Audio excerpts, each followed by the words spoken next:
করে? আমার বাসা মাগুরা লোকদিয়া, মাগুরা থানার লোক আমি। আমার মাছের আড়ত আছে।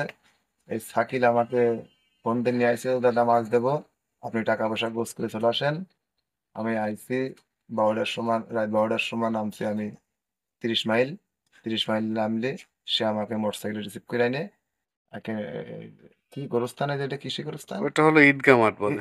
ঈদগাহ মাঠ, ঈদগাহ মাঠে সে এনে অনেক গাড়ি থামাই দিয়ে সে তার লোকজন ষড়যন্ত্র করে মারধর করে টাকা পয়সা, 3 লাখ টাকা ছিল, টাকা পয়সা ফোন টোন সব তারা ছিনিয়ে নিয়ে চলে গেছে আমাদের ধানের মধ্যে কোপ দিয়ে ফেলে দিয়ে। আচ্ছা আচ্ছা, আপনারা মানে কার কাছ থেকে মাছ নিতে আসছেন এ বিষয়ে কিছু জানেন কিনা? সাকিল সাকিল সাকিল ফোন দিয়ে নিয়ে আমাদের।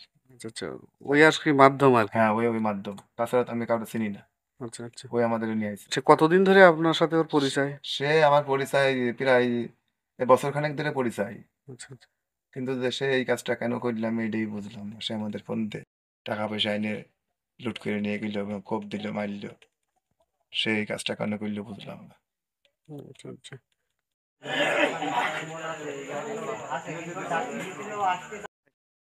আমার নাম মোহাম্মদ সোহেল রানা।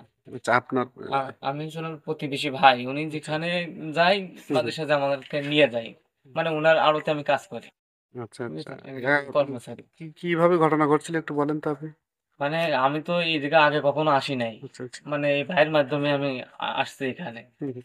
আসার পরে উনি আর কি মোটরসাইকেলে আমাদেরকে ওই 30 মাইল থেকে উঠাইছে। উঠানোর পরে খুব খুব স্পিডে আসতেছে। এই মাঠের মধ্যে আসে উনি মোটরসাইকেলটা আর কি করতেছে, ওই ডিপার দিচ্ছে, মানে আলো ঘুরিয়ে যাচ্ছে, কাছে আসতেছে। আচ্ছা তখন আমি এটা কিন্তু এরকম একটা খোঁচা দিছি, আমি পিছনে পেয়েছি, এরা খোঁচা দিছি।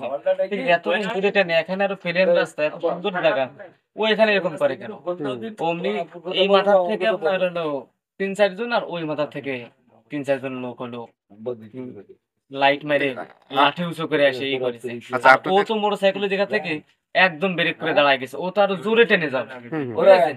ও জোরে টেনে না, যে ওই ওই জায়গা মনে করেন বের করে দাঁড়ায় গেলি, এরে ধরেছে 2 জনে, আমার ধরেছে 2 জনে, বুঝেছেন? আচ্ছা এই টানা হেঁচা করতে করতে এই ছিল আগে দৌড় দিয়েছে, বুঝলেন? আচ্ছা দৌড় দিলে ওজন পড়ে গেছে। আমি ওর কাছে গেছি, দৌড়ে গেলি পরে আমার 3-4 জন ধরে ফেলেছে। আর ওর হলো টানতে টানতে মনে করেন ওই ধানের ভুঁড়ির ভিতরে নিয়ে গেছে। আচ্ছা। বুঝেছেন? আমারে তো মনে করেন এই পিঠ দিয়ে দিয়ে যেখানে দাঁতে কোপ দিয়েছে, প্যান্ট কাটে মনে করেন এই মানে ব্যথা পাইছে অনেক, কিন্তু কাটিছে কম, প্যান্ট কেটে প্যান্টে ঠেকাই গেছে। আর পিঠ দিয়ে এই পাছা টাচা দিয়ে অনেক মানে মারিছে আমার আর কি। আর গলায় ছুরি ধরে বলতে যা আছে বের কর। আমি বলছি ভাই আমার কাছে তো টাকা পয়সা যা আছে নিয়ে যান, সমস্যা নেই, তবে আমারে মারেন। আচ্ছা, যখন আপনাদের হ্যাঁ, উপরে এভাবে হামলা করতেছিল তখন শাকিল তখন কি যে করতেছিল? মোটরসাইকেল আলা, হুম। উনি কিন্তু মোটরসাইকেলে বসে রয়েছে, বুঝেছেন? যখন এরে ধানের মধ্যে নিয়ে গেছে আর আমারে যখন ধরে ফেলাইছে, উনি তখন মোটর করে টান দিয়ে সামনের দিকে আগায় চলে গেছে। আর বলতেছে লোক ডেকে নিয়ে আসে, লোক ডেকে নিয়ে আসে, বুঝেছেন? আচ্ছা তাহলে এই এখন এই উনি যে কাজগুলো আমাদের সাথে করেছে, এখানে তো এমনি বোঝা যাচ্ছে যে এটা আসলে পরিকল্পিত ঘটনা ছিল। সে টাকা পয়সা বুঝেছেন? দিতে বলে চিন্তা করলি। আচ্ছা আচ্ছা। বুঝেছেন এইগুলো।